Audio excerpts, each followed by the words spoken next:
नमस्कार, आप देख रहे हैं न्यूज वॉच इंडिया और मैं हूं आपके साथ सत्यम गौर। राहुल गांधी एक बड़ी मुश्किल में फंसते दिख रहे हैं।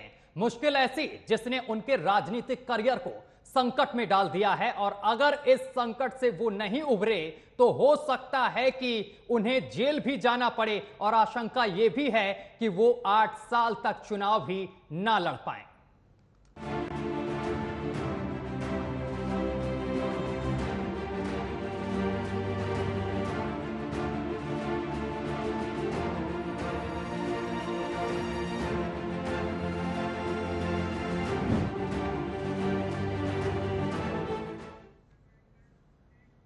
कांग्रेस नेता राहुल गांधी को गुजरात हाई कोर्ट से बड़ा झटका लगा है। मोदी सरनेम विवाद में राहुल गांधी को फिलहाल कोर्ट से कोई राहत नहीं मिली है। कोर्ट ने राहुल की याचिका खारिज कर दी है। ऐसे में अब राहुल पर गिरफ्तारी की तलवार लटकने लगी है। तो क्या राहुल का राजनीतिक करियर खतरे में है और अब आगे राहुल का अगला कदम क्या हो सकता है, आज इसी पर चर्चा करेंगे। लेकिन चर्चा पर चलने से पहले हमारी एक खास रिपोर्ट देखिए।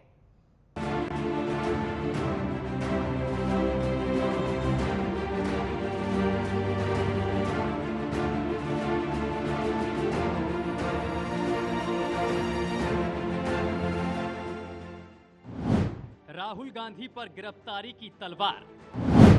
मोदी सरनेम विवाद में बुरे फंसे राहुल गांधी। गुजरात हाई कोर्ट से राहुल को नहीं मिली राहत। मोदी सरनेम विवाद पर आखिरकार राहुल गांधी अब बड़ी मुश्किल में फंसते दिख रहे हैं। आशंका ये है कि अब राहुल गांधी को जेल भी जाना पड़े, क्योंकि गुजरात हाई कोर्ट ने राहुल गांधी को अंतरिम राहत देने से इनकार कर दिया है। हाई कोर्ट ने क्या कहा? न्यायमूर्ति हेमंत प्रक्षक ने कहा कि राहुल के खिलाफ कम से कम 10 आपराधिक मामले लंबित हैं। मौजूदा केस के बाद भी उनके खिलाफ कुछ और केस भी दर्ज हुए हैं। ऐसा ही एक मामला वीर सावरकर के पोते ने दायर किया है। कोर्ट ने कहा है कि दोष सिद्धि से कोई अन्याय नहीं होगा। दोष सिद्धि न्याय संगत और उचित है। पहले दिए गए आदेश में हस्तक्षेप करने की कोई आवश्यकता ही नहीं है, इसलिए आवेदन खारिज किया जाता है। पूरा मामला क्या है? दरअसल 2019 में मोदी सरनेम को लेकर की गई टिप्पणी के मामले में 23 मार्च को सूरत की सीजेएम कोर्ट ने राहुल को 2 साल की सजा सुनाई थी। मामला 2019 लोकसभा चुनाव के दौरान का है, जब कर्नाटक के कोलार की एक रैली में राहुल गांधी ने कहा था कि कैसे सभी चोरों का उपनाम मोदी है। इसी को लेकर भाजपा विधायक और गुजरात के पूर्व मंत्री पूर्णेश मोदी ने राहुल गांधी के खिलाफ मानहानि का मामला दर्ज कराया था।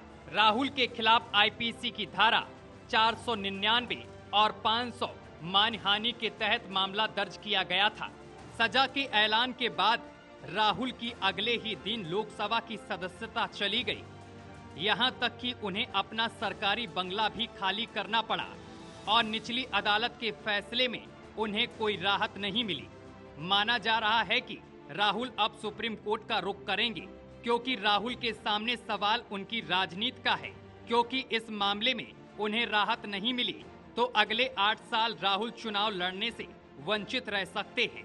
Bureau report, news watch India.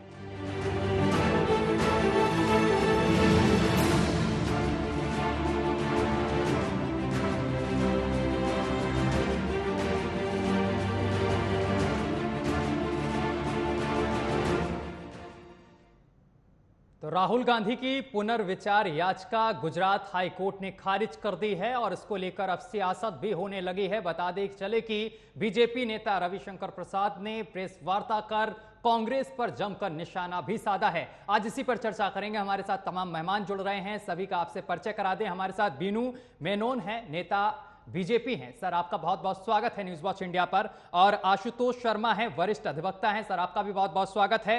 और इसके साथ जावेद अंसारी हमारे साथ जुड़ गए हैं, प्रवक्ता कांग्रेस हैं। सर, आपका भी बहुत बहुत स्वागत है न्यूज वॉच इंडिया पर, आप तीनों मेहमानों का।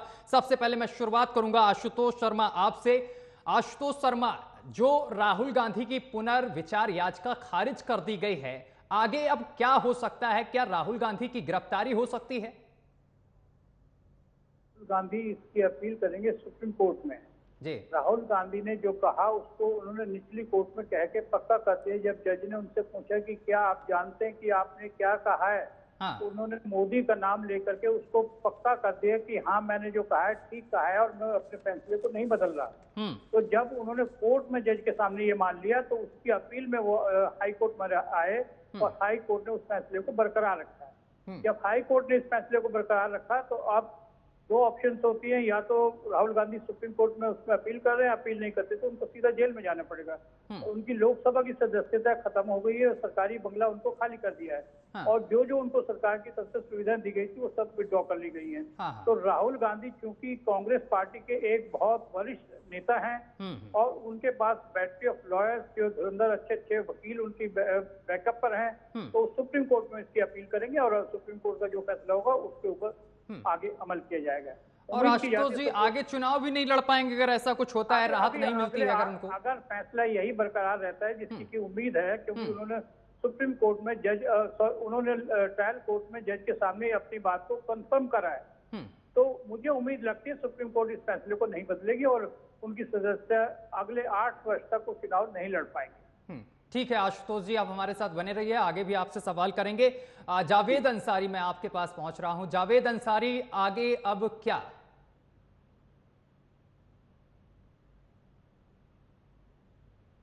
लड़ेंगे, कोर्ट में भी लड़ाई लड़ेंगे और राजनीतिक लड़ाई भी लड़ेंगे। दूसरा, ये रिव्यू पिटीशन नहीं था, ये स्टे एप्लीकेशन के लिए हाई कोर्ट गए थे हम लोग, तो उसमें उन्होंने बरकरार रखा है। अभी ट्रायल की जो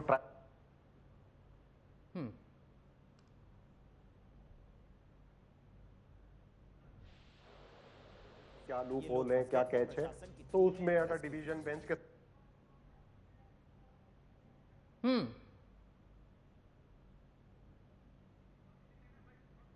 जावेद अंसारी, मैं आपके पास वापस आऊंगा, आपकी आवाज सही तरीके से हम तक नहीं पहुंच पा रही है। बीनू जी हमारे साथ मौजूद हैं। बीनू जी, जो कोर्ट का फैसला सामने निकल कर आया है, याचिका पुनर्विचार याचिका खारिज कर दी गई है, ऐसे में क्या लगता है अब राहुल गांधी की मुश्किलें तो लगातार बढ़ती जा रही हैं? मुश्किलें जो है खुद के कारण से बड़ी हैं और किसी का सम्मान ना करना, किसी परिवार विशेष में जन्म लेने के कारण किसी का सम्मान ना करना, ये इनकी नीति रही है। आप और कांग्रेस भी जो है कि कभी अछूती नहीं है किसी की आलोचना, किसी की बहुत ही डीविंग वे में बात करने। आपको प्रेसिडेंट मुर्मू जी के बारे में भी इनके नेता ने क्या कहा आपको मालूम होगा। देखिए, मोदी कास्ट को लेकर इन्होंने सबको किस तरीके से मोदी का, जो कि एक ओबीसी वर्ग है, उनके खिलाफ कैसे टिप्पणियां करी आपको मालूम है। और हमारे वरिष्ठ पत्रकार साहब ने भी ये बताया कि इन्होंने सेशन कोर्ट में कंफर्म किया, हाँ मैंने कहा है और मैं इस चीज को स्टैंड करता हूँ। तो मेरे को तो कहीं ना, और देखिए जब इनका बेल रिजेक्ट हुआ है तो जज साहब ने भी बोला है कि सिमिलर 10 केसेस इनके ऊपर पेंडिंग चल रहे हैं ऐसे ही मानहानि के, और इस मानहानि के केस चलने के बाद भी इनके ऊपर दोबारा मुकदमा दर्ज हुआ है वीर सावरकर जी के पोते के तरफ से। जी जी। तो ये एक हैबिचुअल ऑफेंडर है, ये इनके साथ फर्स्ट टाइम नहीं है। ये क्या है, एक रोना, एक सिंपैथी गेन करने के लिए एक रोना पॉलिटिकल एंगल इसको दे रहे हैं, जबकि ये पूरी की पूरी प्रक्रिया एक न्यायिक प्रक्रिया है, कोर्ट के आदेश पे, कोर्ट के डायरेक्शन पे और नियम कानून के तहत चल रहा है। और कभी कभी तो जैसे हमारे पत्रकार साहब ने जैसे बोला कि उन्होंने वहां पे सेशन कोर्ट में इन्होंने बोला हाँ मैंने बोला और मैं स्टैंड करता हूँ, कभी तो मुझे ऐसा भी लगता है, मेरे पर्सनल व्यू है कि मुझे लगता है कि भाई मोदी जी के सामने जो है इलेक्शन लड़ने के भय से कहीं ये अपने आप को पीछे इलेक्शन से करने के लिए कहीं ऐसा ना कर रहे हो, क्योंकि इनकी हार जो है सुनिश्चित है। और 24 में मोदी सरकार ही आ रही है, ये विपक्ष भी मानती है और कई पटलों पर जो है इन विपक्ष के नेताओं ने इस चीज को कंफर्म किया है। इवन शरद पवार जी ने जो बोला ये भी सबके सामने है कि भाई 24 में मोदी जी को कोई रोक नहीं रहा है, मोदी जी ही प्रधानमंत्री बन रहे हैं। ठीक है जावेद अंसारी, किस तरीके से देखते हैं भाई, चुनाव से पहले ये बड़ा झटका है, अब आगे की क्या कुछ तैयारी है, क्या सुप्रीम कोर्ट का रुख करेंगे आप लोग?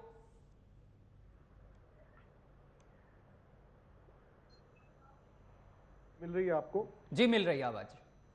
हाँ, मैं ये कहना चाहूंगा, हाँ, जो भी लीगल रेमेडीज हमारे पास अवेलेबल है हम उसको अवेल करेंगे, उसको देखेंगे, हमारे जो सीनियर वकील हैं सब देखेंगे उसमें क्या क्या कमी है। लेकिन उन्होंने कहा अभी वेणु भाई ने कि सेशन कोर्ट में ये कहा राहुल जी ने कि मैंने बोला मैं एडमिट करता हूं, तो मैं भी एडमिट कर रहा हूं बोला, लेकिन बोला क्या था कि क्या नीरव मोदी ओबीसी वर्ग से है, ललित मोदी ओबीसी वर्ग से नहीं है, वो उनके बारे में बोला था, समाज के बारे में नहीं बोला था। और ये केवल ओबीसी वर्ग को बोला, ये केवल दुष्प्रचार और झूठ बोलने का काम किया।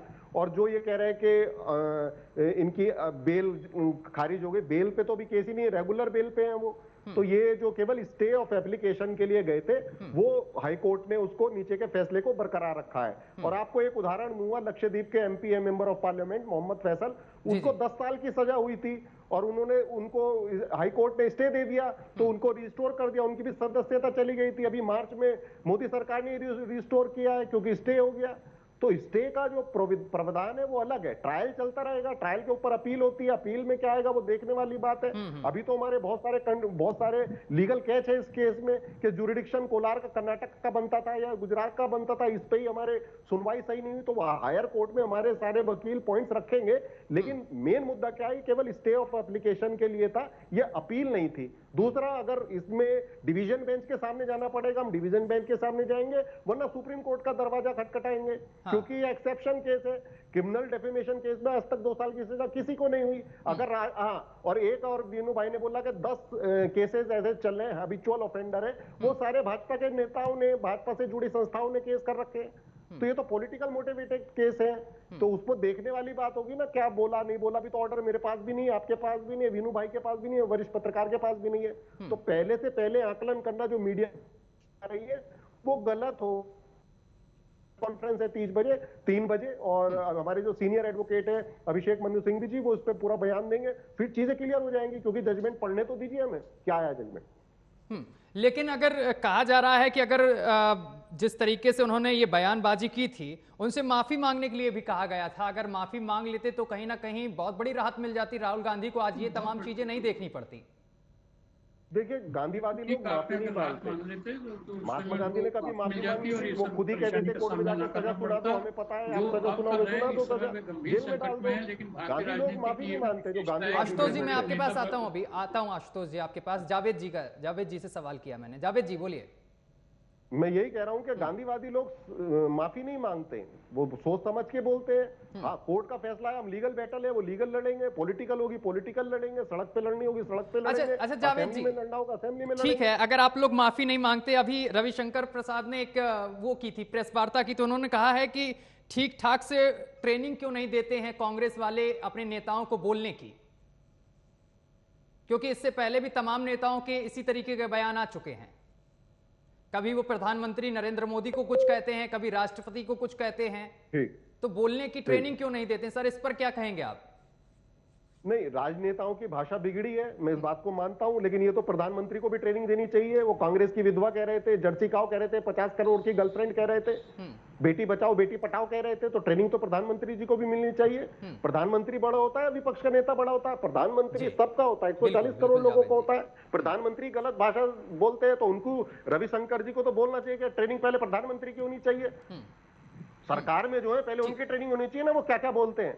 ठीक है बीनू जी, आपको भी अपने नेताओं को ट्रेनिंग देने की जरूरत है, ऐसा जावेद जी कह रहे हैं। देखिए, हमारे नेता अगर कोई गलत बयानबाजी करते हैं तो उसके ऊपर संज्ञान हम लेते हैं। देखो, और जहां तक बात ना यहाँ पे एरोगेंस की आ रही, अभी आपने भी पूछा कि माफी क्यों नहीं मांगी, हमारे वरिष्ठ अधिवक्ता साहब ने भी बोला कि इन्होंने कोर्ट में भी वहां पे भी एडमेंट रहे, एरोगेंस रहा इनके अंदर का कि हाँ मैंने ऐसे बोला, आई स्टैंड बाय दैट। क्यों? ये एडमेंस और एरोगेंस के दो कारण हैं। एक कारण ये है कि मैं जिस परिवार से आता हूं, मैं किसी के से, मैं बाकी सारे लेसर मॉडल्स हैं, मेरे सामने सारे कुछ नहीं है, ये इनकी पारिवारिक नीति रही। दूसरी बात ये कि शायद मुझे ऐसा लगता है कि 24 के इलेक्शन में मोदी जी को फेस करने के भय से इन्होंने ये कार्यक्रम किया है ताकि मैं पॉलिटिकल विक्टिम बन जाऊंगा, मेरे ऊपर ऐसा कार्रवाई चली और इस कारण जो है मैं इलेक्शन नहीं लड़ पाया, वरना मैं मोदी जी को मात दे देता। ये क्योंकि विपक्ष के सामने क्लियर बात है कि 24 में मोदी जी ही सरकार बनाएंगे और जनाधार जो है मोदी सरकार के साथ है, ये स्पष्ट है। बीनू जी से संपर्क टूट गया। जावेद जी आप जवाब दीजिए। जी, वेणु भाई बोल रहे थे कि एरोगेंस की वजह से माफी नहीं मांगी, मैं उनसे सहमत नहीं हूँ। जी, जावेद जी मैं कह रहा हूँ वेणु भाई ने बोला कि एरोगेंस की वजह से माफी नहीं मांगी, लेकिन वेणु भाई अगर आप सच के साथ होते हो तो भी माफी नहीं मांगते हो। ये दूसरा पहलू है, आपको दूसरा पहलू दिखता है, परिवारवाद दिखता है, क्योंकि आपकी पार्टी में सबसे ज्यादा परिवारवाद है। पूरा सिंधिया परिवार आपके साथ है, पंकजा मुंडे हो, राजनाथ सिंह के बेटे हो, पीयूष गोयल किसके बेटे हैं, जेपी नड्डा किसके बेटे हैं, सारा परिवारवाद तो आपकी पार्टी में। आवाज नहीं पहुंच रही, जरा देखिए। मंत्री के नाम जी बोलिए जावेद जी, आप बोलिए, आप पूरी लेकिन जब सत्य अगर आपको लगता है मैं सच बोल रहा हूं तो पूरी दुनिया भी अलग हो और आप अकेले खड़े हो तो आपको विश्वास होता है कि मैं सच का साथ दे रहा हूं। हम धर्म के रक्षक हैं और धर्म क्या है, धर्म सत्य है, सत्य का साथ देंगे हम। ठीक है, आशुतोष जी आप तक आवाज पहुंच रही है? नहीं, बिल्कुल नहीं पहुंच रही सर। देखिए जरा सही करिए आशुतोष जी, इसके बाद मैं आपके पास आता हूं, आपसे सवाल भी करूंगा। बीनू जी आप कुछ कहना चाह रहे थे? जी सत्यम जी, बीच में शायद मेरा लाइन डिस्कनेक्ट हो गया था। देखिए मैं अपना क्लियर बता रहा था कि देखिए ये जो प्रक्रिया रही माफी ना मांगने की और साथ में इस चीज को एविडेंस दिखाने की कोर्ट में कि मैंने बोला और मैं इस पर स्टैंड करता हूँ, इसके दो कारण है। मैंने जैसे बताया, एक मैं इस परिवार से आता हूँ और मैं इस देश का राजा हूँ, ये वाला इनके अंदर नियत और नीति रही। और ये चीज मैं आपको पीछे भी दिलवा देता हूँ। राजीव गांधी जी, आपको याद होगा जब सन 84 के दंगे जब हुए तब राजीव गांधी जी ने भी इस चीज में ऐसी एविडेंस दिखाया कि एक बड़ा पेड़ जब गिरता है तो धरती पर कंपन होती है। इस चीज के ऐसे बयान जो है राजीव गांधी जी ने भी दिए थे। तो इस परिवार में जो है एक तानाशाही, एक राजा वाला जो फीलिंग है वो है।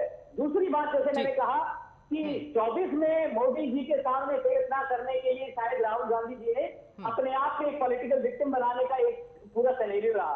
तो और साथ में जो है जज साहब ने क्लियर इस बात को बोला है, ये हैबिचुअल ऑफेंडर है, इनके ऊपर 10 ऐसे मुकदमे चल रहे हैं। साथ में इनके इस मुकदमे के बाद भी एक मुकदमा जो है वीर सावरकर जी के ग्रैंडसन ने मुकदमा दायर किया लखनऊ कोर्ट में। और ये जो है, और जज साहब ने क्लियर डायरेक्टिव दिया है, ये एलिगेशंस पे लगे हुए हैं, कोर्ट को ये मानते नहीं है, इनके लिए जो है उस परिवार के आगे ना कुछ ना पीछे कुछ। कोर्ट ने साफ बोला है इस चीज को कि जो इनके बेल के जो एप्लीकेशन है, जो मैं बताऊं, seeking justice on absolutely non existing ground, कोई भी एग्जिस्टिंग ग्राउंड में इन्होंने बेल नहीं मांगी है। जो है सामने एक पॉलिटिकल विक्टिम बनाने का एक ड्रामा रखा है इन्होंने। साथ में कोर्ट जज ने जो है क्लियर बात बोली है, कन्विक्शन पे जो है स्टे ना देना कोई गैर कानूनी चीज नहीं है। तो ये अगर आप बोलेंगे, आप किसी कम्युनिटी को लेकर आप जो है अमानवीय उनकी उसके सेंटिमेंट्स को हर्ट भी करेंगे, पर आप चाहते हैं कि कोई मेरे खिलाफ ना बोले क्योंकि मैं राजा हूँ, क्योंकि मैं सर्वोच्च रहूं, मेरा परिवार जो है इस देश पे रूल करता रहा है और रूल करता रहेगा, और सारे के सारे जो है मेरे सामने लेसर मॉर्टल्स हैं। ये तानाशाही जो है डेमोक्रेटिक देश में नहीं चलेगी, ये इनको समझने की जरूरत है। मैं आशुतोष जी के पास इनके परिवार में बात को समझ में आई नहीं। मैंने राजीव गांधी जी का एग्जाम्पल भी आपके सामने रख दिया है इसमें। ठीक है जावेद जी, मैं जवाब लूंगा, लेकिन उससे पहले मैं आशुतोष जी के पास पहुंचता हूं। आशुतोष जी, जिस तरीके से मामला सामने निकल कर आया है, अब कहीं ना कहीं कांग्रेस सुप्रीम कोर्ट का दरवाजा खटखटाएगी। ऐसे में अगर सुप्रीम कोर्ट से राहत नहीं मिलती है तो आगे क्या होगा? देखिए, अगर सुप्रीम कोर्ट से राहत नहीं मिलती है, पहले तो राहुल गांधी पूरी कोशिश करेंगे, क्योंकि उनके पास बैटरी ऑफ लॉयर्स है जो इस सब केस को तैयार करके सुप्रीम कोर्ट में पहुंच रहे हैं शीघ्र। दूसरा, अगर सुप्रीम कोर्ट इसको राहत नहीं देती है तो उनका निश्चय पॉलिटिकल करियर जो है कुछ समय के लिए रुक जाएगा। 8 साल तक वो इलेक्शन नहीं लड़ पाएंगे, और इलेक्शन नहीं लड़ पाएंगे तो पीरियड तो बहुत लंबा पीरियड होता है। बाकी मैं कहूँगा कि राहुल गांधी को पॉलिटिक्स की बेसिक पाठशाला में जाकर के ABCD सीखनी चाहिए। उनको बोलने का बिल्कुल भी ज्ञान नहीं है कि कहाँ के किस व्यक्ति के लिए क्या बोलना चाहिए, कैसे बोलना चाहिए। जो मन में आता है, जो उनको सिखाया जाता है, वो बोल देते हैं। राजनीति बड़ा डगर जो है बड़ी संभल करके चलनी चाहिए। उनको एक एक शब्द क्या बोल रहे हैं, क्योंकि वो पार्टी के मुखिया भी रहे हैं काफी टाइम तक, और वो आज भी समझते हैं कि उनकी अपनी पारिवारिक बहुमती है। कांग्रेस पार्टी जो वो कुछ नहीं, जब भी उन्होंने एक मुखिया तो बना दिया कहने के लिए, लेकिन करता धरता अभी भी वो अपने आप को मानते हैं, और उसी हिसाब से उनका व्यवहार भी देखने में आता है। राहुल गांधी को राजनीति की बेसिक पाठशाला में जाके ABCD सीखनी चाहिए और जो भी बयान देते हैं उसको बड़ा सोच समझ के करना चाहिए। इनके बयान को इन्हीं के पार्टी के प्रवक्ता जो भी कोई है प्रेस राहुल जी को भी सोच समझ के बोलना चाहिए, प्रधानमंत्री को भी सोच समझ के बोलना चाहिए। लाल किले से झूठ बोलते हैं, उनको भी सोच समझ के बातें करनी चाहिए देश के सामने। प्रधानमंत्री पे आक्षेप लगाना ये ठीक नहीं है। प्रधानमंत्री ने कोई शब्द कभी बात कर रहा हूँ, फैक्ट्स के साथ बात कर रहा हूँ, आप भी फैक्ट्स के साथ बात कर रहे हैं, हम भी फैक्ट्स के साथ बात कर रहे हैं। प्रधानमंत्री देश के मुखिया हैं, बड़ा सोच समझ के बोलते हैं, उनको ये पता है कि क्या कहना है क्या नहीं कहना है, बड़ा सोच समझ के बोलते हैं। मैं उनके ऊपर कोई टिप्पणी नहीं कर रहा। बहरहाल मुद्दा है राहुल गांधी का, ना कि प्रधानमंत्री का। हम राहुल गांधी के ऊपर ही चर्चा को सीमित रखें, ज्यादा अच्छा रहेगा। तो राहुल गांधी की उनकी प्रेस रिलीज वगैरह अगर कोई ठीक से बना करके दे, जिससे उसको ठीक से बोल सके, जनता के बीच में जाके बोल सके, उसका उनको बिल्कुल तजुर्बा नहीं। कांग्रेस की विधवा बोल रही प्रधानमंत्री जी। अभी यूएस कांग्रेस में क्या बोल का है, क्या स्पीच में लिखा था, इन्वेस्टिगेट ए गर्ल चाइल्ड। अरे साहब, ऑप्टिकल फाइबर की जगह पॉलिटिकल फाइबर बोल के आ गए वहां पे अमेरिका की संसद में, तो उनकी भी स्पीच सही कराई है आप, टेलीप्रॉम्प्टर से पढ़ने के बाद भी गलत बोल दिए। क्या बात कर रहे हैं? कभी आप इंग्लैंड चले जाते हैं, कभी अमेरिका चले जाते हैं, कभी कहीं जाके रोना रोते हैं। अभी आपको फैक्ट बताए ना, आपको फैक्ट बताए ना, फैक्ट तो मानोगे ना, आप लॉयर हो, एविडेंस दे सकता हूँ मैं आपको। अभी गूगल कर लीजिए क्या क्या बोला प्रधानमंत्री जी ने अमेरिका में। मैं आपको अपनी राय दे रहा हूँ, आप बोले मैंने बड़े ध्यान से सुना, मैं बोल रहा हूँ मुझे भी ध्यान से सुनिए। ठीक सर, बोलिए। प्रॉब्लम है, बैठ करके अपने घर में देश में बात कीजिए, वहां जाके क्यों रो रहे हैं?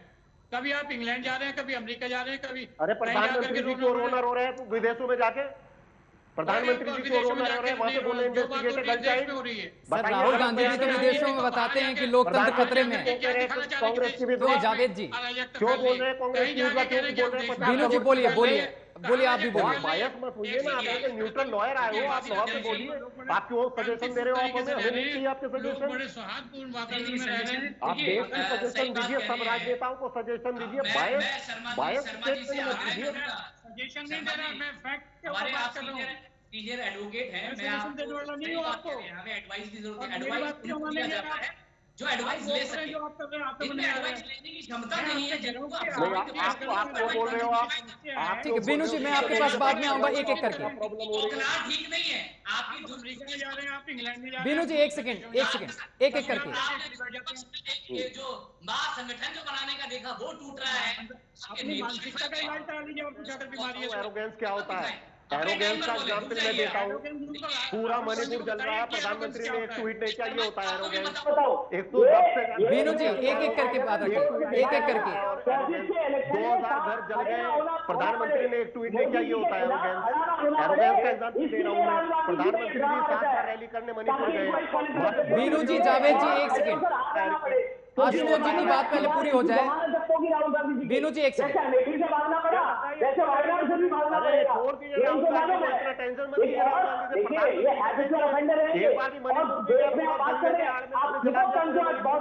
आपकी पोलराइजेशन की राजनीति, विभाजन का पूरे मणिपुर को जला, बीनू जी एक सेकंड, पूरे राज्य को जला दिया।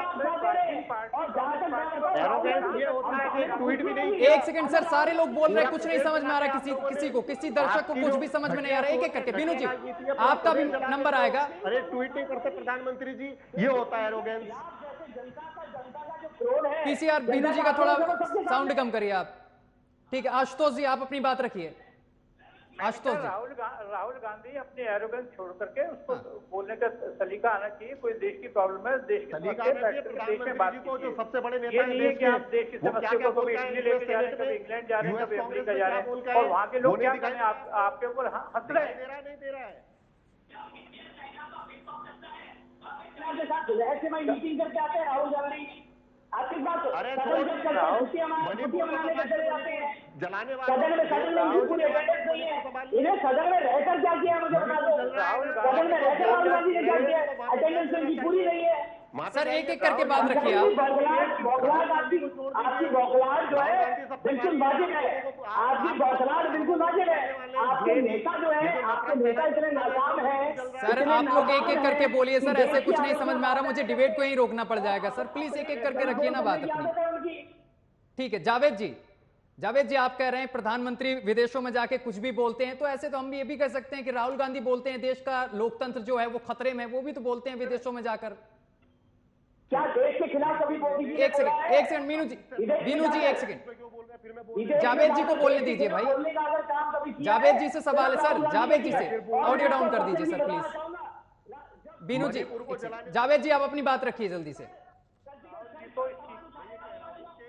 पुलवामा अटैक में दे रहे थे, उनको बैलेंस स्टेटमेंट देना चाहिए, क्योंकि वो एज ए न्यूट्रल जज आए हैं, एज ए पैनलिस्ट आए हैं, वो पॉलिटिकल पार्टी से नहीं है। वो हमें ज्ञान दे रहे हैं तो दूसरी पार्टी को भी तो ज्ञान देना चाहिए। सबकी कमियां गिनवाएं, हम मानते हैं, हम सुझाव एक्सेप्ट करेंगे, लेकिन आप टारगेट करोगे तो फिर हम जवाब देंगे ना। फिर मानसिकता पता लगती है कि आपकी मानसिकता क्या है। जावेद जी, उन्होंने क्या गलत कह दिया? उन्होंने कहा कि देख सुन के बोलना चाहिए, इस तरीके की भाषा का प्रयोग नहीं करना चाहिए, नहीं तो परिणाम इसके यही होंगे जो आज चल रहा है। शांति कायम करिए, मणिपुर में शांति काम करिए, मोहब्बत की दुकान खोलिए मणिपुर में। नफरत की वजह से मणिपुर जल गया, मोहब्बत की दुकान खोलिए मणिपुर में पहले, फिर राहुल गांधी पे आना। प्रधानमंत्री को जाना चाहिए था मणिपुर और पहुंचे राहुल गांधी। ठीक है सर, ठीक है, समय की कमी, फाइनल कमेंट में चाहता हूं। ठीक है जावेद जी, फाइनल कमेंट। फाइनल कमेंट यही है कि हम पूरे लीगल बैटल है, पॉलिटिकल बैटल है, जमीन से लेकर संसद तक हम लड़ाई जारी रखेंगे। हमारे लॉयर पूरे केस को स्टडी करेंगे और इस स्टे एप्लीकेशन को पूरे कागज देखने के बाद हम चैलेंज करेंगे हायर कोर्ट में। हमें अपनी जुडिशरी पे पूरा भरोसा है। ठीक है आशुतोष जी, फाइनल कमेंट। फाइनल कमेंट यही है, मैं कहूंगा कि राहुल गांधी अभी इसकी अपील सुप्रीम कोर्ट में कर रहे हैं, सुप्रीम कोर्ट में इसकी सुनवाई की जाएगी। और देखिए जैसा कि उन्होंने कोर्ट में इस चीज को माना है कि मैंने ये कहा और जो मेरा बयान है मैं उस पर अडिग हूँ। अगर वो चाहते तो कोर्ट में अपनी माफी मांग सकते थे कि मेरी गलती हो गई, this was slip of tongue, he could have been let off. लेकिन अब जो है उनके लिए राह बड़ी मुश्किल है। सुप्रीम कोर्ट में आ रहे हैं, सुप्रीम कोर्ट में जज इसका सुनवाई करेंगे, जो भी होगा वो सभी को मान्य होगा। और जहां तक देखते हैं कि राहुल गांधी 8 साल तक इलेक्शन नहीं लड़ पाएंगे तो that will be end of his political career. ठीक है, मैं समझता हूं। Vinu ji, final comment. जी देखिए सत्यम जी, मैंने जैसे पहले कहा, कोर्ट में एरोगेंस और एडमिनेंस दिखाना, माफी ना मांगने का दो कारण है। एक, इनको 24 इलेक्शन में मालूम है कि मोदी सरकार ही आनी है और मोदी जी के सामने टिक नहीं पाएंगे, और इनको खुद अपने सीट की चिंता है कि कहीं से सीट नहीं निकाल पाएंगे। दूसरी बात, इनको अपने इस डायनास्टिक पॉलिटिक्स से इतना सर चढ़ा हुआ है इनके कि भाई इनको अपने सामने कोई नहीं दिखता। जैसे मैंने आपको राजीव गांधी जी का भी एग्जांपल दिया, सन 84 के दंगों में भी इन्होंने ये क्या बात बोली कि भाई एक बड़ा पेड़ गिरता है तो धरती पे कंपन होती है। तो ये इनके एरोगेंस का नतीजा है जो हुआ है। और साथ में मैं अपनी पर्सनल ओपिनियन ये भी दे रहा हूँ कि 24 में इनको मालूम है इनकी जमानत जब्त होनी है, जैसे अमेठी से भागना पड़ा कि वहां पे पूरा प्रदेश चल रहा है, इंटरनेट बंद है 60 दिन से। क्या कर रहे हो आप? ठीक है सर, प्रधानमंत्री जी को मणिपुर। बहुत बहुत शुक्रिया आप तीनों मेहमानों का हमारे साथ जुड़ने के लिए, तमाम बातचीत करने के लिए। तो आपको बताते चले कि कांग्रेस नेता राहुल गांधी को गुजरात हाई कोर्ट से बड़ा झटका लगा है। मोदी सरनेम विवाद में राहुल गांधी को फिलहाल कोर्ट से कोई राहत नहीं मिली है और अब वो हो सकता है कि सुप्रीम कोर्ट का रुख करें। और देखने वाली बात यह होगी अगर वो सुप्रीम कोर्ट जाते हैं तो सुप्रीम कोर्ट का इसमें क्या फैसला सामने निकल कर आता है। फिलहाल मेरे साथ अभी के लिए बस इतना ही। देश दुनिया की तमाम खबरें देखने के लिए देखते रहिए आपका अपना चैनल न्यूज वॉच इंडिया।